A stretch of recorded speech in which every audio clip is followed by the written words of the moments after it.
নমস্কার বন্ধুরা, আজকে আমরা আলোচনা করব উইলিয়াম কংগ্রেভের লেখা একটি বিশ্ববিখ্যাত নাটক the way of the world. William Congreve ছিলেন একজন বিখ্যাত ইংরেজ নাট্যকার, কবি ও হুইগ পলিটিশিয়ান। তার জন্ম 1670 সালে ও মৃত্যু 1729 সালে। তার রচনাগুলি রেস্টোরেশন লিটারেচারের গুরুত্বপূর্ণ উপাদান। রচনাগুলি স্যাটায়ার ও কমেডি অফ ম্যানার্সের ধরনের জন্য বিখ্যাত। তাঁর লেখা কয়েকটি বিখ্যাত নাটক হল the old bachelor, the double dealer, love for love, the morning bride, the way of the world ইত্যাদি। এই নাটকগুলি তাঁকে কমেডি অফ ম্যানার্সের একজন বিখ্যাত লেখক করে তুলেছিল। The way of the world নাটকটি 1700 সালে লিঙ্কন ইন ফিল্মস থিয়েটারে প্রথমবার প্রিমিয়ার হয়। এটি অন্যতম বিখ্যাত একটি রেস্টোরেশন কমেডি এবং এখনও প্রায়ই এটি মঞ্চস্থ করা হয়। এই নাটকের প্রধান চরিত্রগুলোর মধ্যে অন্যতম হলো মিলামান্ট। মিলামান্ট হলো এই নাটকের নায়িকা। রেস্টোরেশন কমেডির সবচেয়ে সুন্দর নায়িকা ধরা হয় তাকে। লেডি উইসফোর্ডকে এই নাটকে আমরা পাবো। লেডি উইসফোর্ড হলেন মিসেস ফেইনালের মা। 55 বছর বয়সেও তিনি তার সৌন্দর্য ধরে রাখতে মরিয়া। স্যার রোল্যান্ডকে পাই আমরা এই নাটকে। ফেইনাল হলো এই নাটকের অ্যান্টাগনিস্ট। মিসেস মারুডকে এই নাটকে আমরা পাবো। মিসেস মারুড হলেন ফেইনালের মিস্ট্রেস।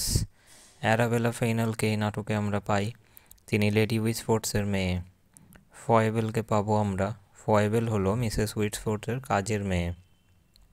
লেডি উইসফোর্ডের 40 বছর বয়সী ওল্ড নেফিউ স্যার উইলফুল এই নাটকের অন্যতম একজন গুরুত্বপূর্ণ চরিত্র। মিরাবেলের বাড়ির কাজের লোক যে পরে এই নাটকে ফয়েবেলকে বিয়ে করবে, তার নাম ওয়েটওয়েল। মিরাবেল হলো এই নাটকের প্রধান চরিত্র। তার পুরো নাম এডওয়ার্ড মিরাবেল। সে একজন ফ্যাশনেবল, ইন্টেলেকচুয়াল ও চালাক ছেলে। এছাড়াও কিছু মাইনর চরিত্র এই নাটকে আমরা দেখতে পাই। নাটকটি মিরাবেল ও মিলামেন্ট নামক দুজন প্রেমিক প্রেমিকার উপর আধারিত। তাদেরকে বিয়ে করতে হলে ও মিলামেন্টের সম্পত্তি পেতে হলে মিরাবেলকে মিলামেন্টের আন্ট লেডি উইসফোর্ডের সম্মতির প্রয়োজন আছে। কিন্তু দুর্ভাগ্যবশত লেডি উইসফোর্ড হলেন একজন তিক্ত মেজাজের মহিলা, যিনি মিরাবেলকে ঘৃণা করেন এবং চান যে তার নেফিউ স্যার উইলফুলের সাথে মিলামেন্টের বিয়ে হোক। এদিকে আবার তিনি নিজেও মিরাবেলের একজন আঙ্কেল স্যার রোল্যান্ডকে বিয়ে করতে চান। স্যার রোল্যান্ড একজন ধনী ব্যক্তি। চলো এবার আমরা শুনে নিই এই নাটকের গল্পটি। নাটকের অ্যাক্ট 1টি একটি চকলেট হাউসে আরম্ভ হয়, যেখানে মিরাবেল ও ফেইনাল এইমাত্র তাস খেলা শেষ করেছে। একজন কাজের লোক এসে খবর দিল যে ওয়েটওয়েল, যে মিরাবেলের কাজের ছেলে, ও ফয়েবল, যে লেডি উইসফোর্ডের কাজের মেয়ে, সেদিন সকালে বিয়ে করেছে। মিরাবেল ফেইনালকে তার মিলামেন্টের প্রেম নিয়ে বলে এবং সে তাকে বিয়ে করতে চায় বলে। তখন সে খবর পায় যে যদি সে লেডি উইসফোর্ডের অসম্মতিতে বিয়ে করে তাহলে সে 6000 পাউন্ড আর পাবে না। এই টাকাটা পেতে হলে তাকে লেডি উইসফোর্ডের সম্মতিতে বিয়ে করতে হবে। এই নাটকের অ্যাক্ট 2টি সেন্ট জেমস পার্কে দেখানো হয়। এখানে মিসেস ফেইনাল ও মিসেস মারুড তাদের পুরুষ বিদ্বেষ নিয়ে আলোচনা করছে। ফেইনাল উপস্থিত হয় এবং মিসেস মারুডকে দোষারোপ করতে আরম্ভ করে যে তিনি লুকিয়ে লুকিয়ে মিরাবেলের সাথে প্রেম করছেন। এই অভিযোগটি সত্য ছিল। ইতিমধ্যে মিসেস ফেইনাল, যে মিরাবেলের প্রাক্তন প্রেমিকা, মিরাবেলকে বলে যে সে তার বরকে ঘৃণা করে। তারা ষড়যন্ত্র করতে আরম্ভ করল যে কিভাবে লেডি উইসফোর্ডের সম্মতি আদায় করা যায় তাদের বিয়েতে। মিলামেন্ট পার্কে চলে আসে এবং গত রাতের ঘটনা নিয়ে রাগ প্রকাশ করে যখন মিরাবেল লেডি উইসফোর্ডের মুখোমুখি হয়েছিল। সে মিরাবেলকে তার প্ল্যানের ডিসপ্লেজারের ব্যাপারে বলে, কিন্তু মিরাবেলের প্ল্যান সম্পর্কে কোনো স্পষ্ট ধারণা ছিল না। মিলামেন্ট চলে যাওয়ার পরে নববিবাহিত চাকরদ্বয় উপস্থিত হয় এবং মিরাবেল তাদেরকে তার ষড়যন্ত্রের তাদের কি ভূমিকা সেটা মনে করিয়ে দেয়। নাটকটির অ্যাক্ট 3, 4 ও 5 সবগুলোই লেডি উইসফোর্ডের ঘরে সেট করা হয়েছে। পাঠকদেরকে লেডি উইসফোর্ডের সাথে পরিচয় ঘটানো হয়। ফয়েবল তাকে উৎসাহিত করে যাতে করে তিনি স্যার রোল্যান্ড নামক কাউকে বিয়ে করেন, যিনি মিরাবেলের কোনো একজন আঙ্কেল। এর ফলে মিরাবেল তার উত্তরাধিকার হারাবে। স্যার রোল্যান্ড কিন্তু আসলে ওয়েটওয়েল ছদ্মবেশেই ছিল। প্ল্যানটি ছিল যে লেডি উইসফোর্ডকে এমন একটি বিয়েতে জড়িয়ে দেওয়া যেটা চলতে পারে না, কারণ সেটা একটা বাইগ্যামি হতো। মিরাবেল তাকে সাহায্য করবে এই রকম পরিস্থিতি থেকে বেরিয়ে আসতে যদি তিনি তাদের বিয়েতে রাজি হন। পরে মিসেস ফেইনাল ফোয়েবেলের সাথে এই পরিকল্পনাটা আলোচনা করে, কিন্তু মিসেস মারুড তাদের আলোচনা শুনে নেন। তিনি পরে এই পরিকল্পনার কথা ফেইনালকে বলে দেন। ফেইনাল এদিকে তার স্ত্রীর টাকা নিয়ে মিসেস মারুডের সাথে চলে যাওয়ার প্ল্যান করছিল। মিরাবেল ও মিলাম্যান দৃঢ়প্রতিজ্ঞ হয়ে আলোচনা করে যে কোন পরিস্থিতিতে তারা একে অপরকে বিয়েতে রাজি। মিরাবেল শেষ পর্যন্ত মিলাম্যানকে প্রপোজ করে।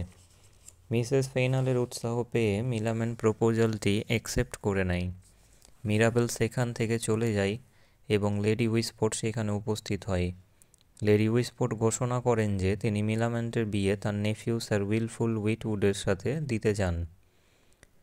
লেডি উইসফোর্ড পরে একটি চিঠি পান যেখানে স্যার রোল্যান্ডের ষড়যন্ত্রের কথা লেখা ছিল।